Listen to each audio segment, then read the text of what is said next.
এর আগে যে তোমাদের আমি এই ভিডিও করেছিলাম, আমার আগের ভিডিওগুলো কয়েকটা ডিলিট হয়ে গেছে। এখন এই একটাই আছে। আমি খুব এখন চাপের মধ্যে আছি। 11-12 সব নোট লিখতে হচ্ছে, ইংরাজি সারাদিন পড়াতে হয়। এখন এই মাঝে মাঝে ছাড়বো, সপ্তাহে একদিন হতে পারে, আর বুধবার দিন বা কোনো সপ্তাহে 10 দিনও হয়ে যাবে। এর আগে যে তোমাদের ডায়টানজিটা ভাট শিখিয়েছিলাম, কিন্তু মুছে গেছে, ডিলিট হয়ে গেছে ভিডিওটা। আর মনোট্রানজিট বোধহয় এতে শেখানো হচ্ছে। আজকে আমি কালেক্টিভ নামটা লিখে রেখেছি। কালেক্টিভ নাম কাকে বলে আমি ব্যাখ্যা করে বুঝিয়ে দেবো। তারপরে দিয়ে কালেক্টিভ নামের পাস্ট টেন্স আমি দেখাবো। তারপরে অ্যাবস্ট্রাক্ট নাম আলোচনা করবো। আবার আমি রিপিট করবো ডাইট্রানজিটিভ ভার্বটা ম্যাটেরিয়াল নাম সমেত।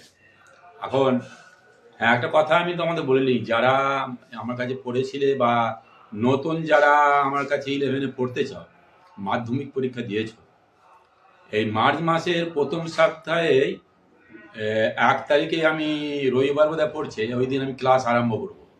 তোমরা যারা পড়তে ইচ্ছুক, তোমরা এসে আমার সঙ্গে যোগাযোগ করলে ওই 11টার সময় আসবে। 11টার সময়, দুপুর 11টার সময়, সকাল 11টার সময় আসবে। সব ছেলেরা আসবে। ওই দিন আমি কীভাবে পড়াবো, নোট আর তোমাদের লিখে নোট দেবো না, কারণ সময় নেই। এবার সব নেটের মাধ্যমে আমি লিখে নেবো, খাতায় লিখে নিয়ে নেটে তোমার কাগজ দিয়ে দেবো, আমি বুঝিয়ে দেবো।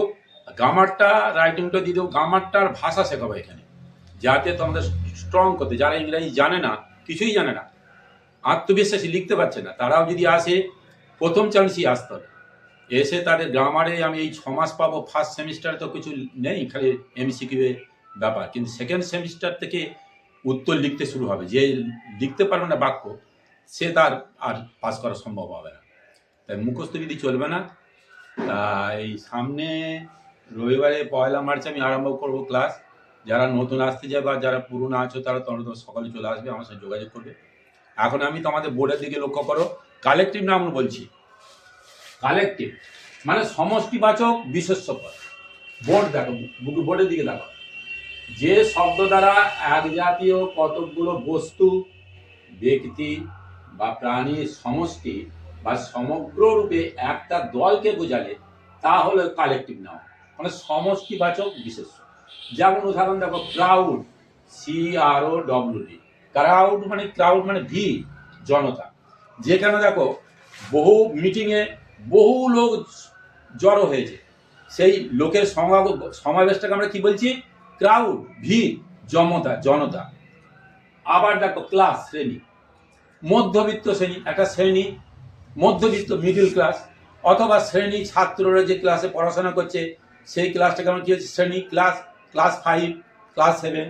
এই যে ছাত্রদের মানে সমষ্টি নিয়ে যে ক্লাসটা হচ্ছে, তার নাম হচ্ছে কালেক্টিভ নাউন। বান্ডল মানে গোছা বা পুঁটলি। গোছা, লাঠিগুলোর একটি গোছা। এ বান্ডল মানে একটা গোছা। কিসের? স্টিক্স। স্টিকটা হচ্ছে কি জানো তো? Common noun. স্টিক্সটা কমন নাউন, বহু বচনে ব্যবহৃত হয় এস যুক্ত করে। তারা এ বান্ডল অফ স্টিক্স, লাঠিগুলির একটি গোছা। আবার পুঁটলিও পাওয়া যায়, এ বান্ডল অফ ক্লথস, কাপড়ের পুঁটলি। আবার স্ট্যাক মানে গাদা, খড়ের গাদা। এ স্ট্যাক অফ স্ট্র, STRAW, খড়ের গাদা। আবার দেখো টিম মানে দল। দল বলতে দেখো খেলোয়াড়দেরকেই আমরা দল বলি, এক একটা টিম হয়। ক্রিকেটের দল, খেলোয়াড়দের দলকে ক্রিকেট টিম, ক্রিকেটের দল। ফুটবল টিম, ফুটবলের দল। অথবা এ টিম অফ প্লেয়ার্স, খেলোয়াড়দের একটি দল। আর্মি মানে সৈন্য দল।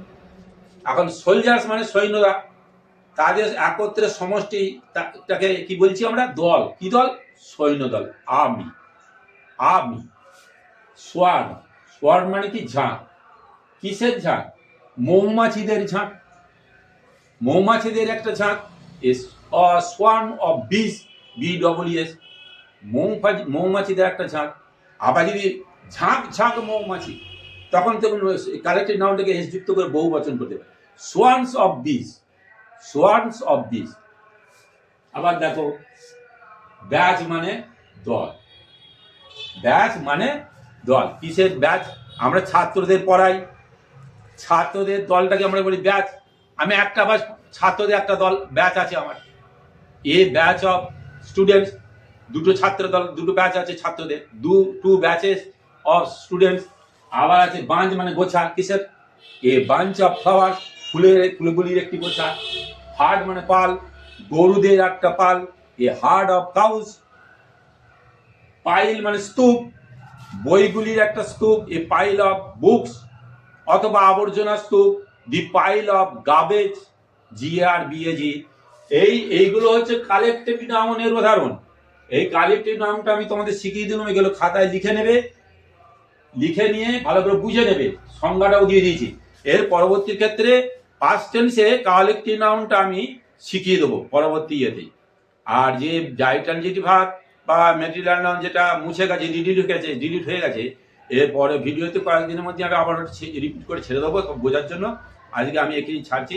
যারা নতুন পড়তে আসবে আমার সঙ্গে 1 মার্চে রবিবার করে আমার সঙ্গে দেখা করে নাম লেখাবে, এবং গ্রামারটাকে আমি স্ট্রং করে তৈরি করবো। তার সঙ্গে সঙ্গে ভাষা শেখাবো, রাইটিং যে ভাষাগুলো ব্যবহার করে সেই ভাষাগুলি কত রকম পার্টস অফ যে ব্যবহৃত হয় আমি শিখে ভাষা তৈরি করবো। আর খুব সহজ ভাষায় কর্তা ক্রিয়া কর্ম অ্যাডভার্ব দিয়ে ছোট ছোট ভাগকে উত্তর লিখবো, বাংলা ভাষাও বোঝাবো, আর উত্তর তোমাদের জেরক্স কপি হাতে দিয়ে দেবো।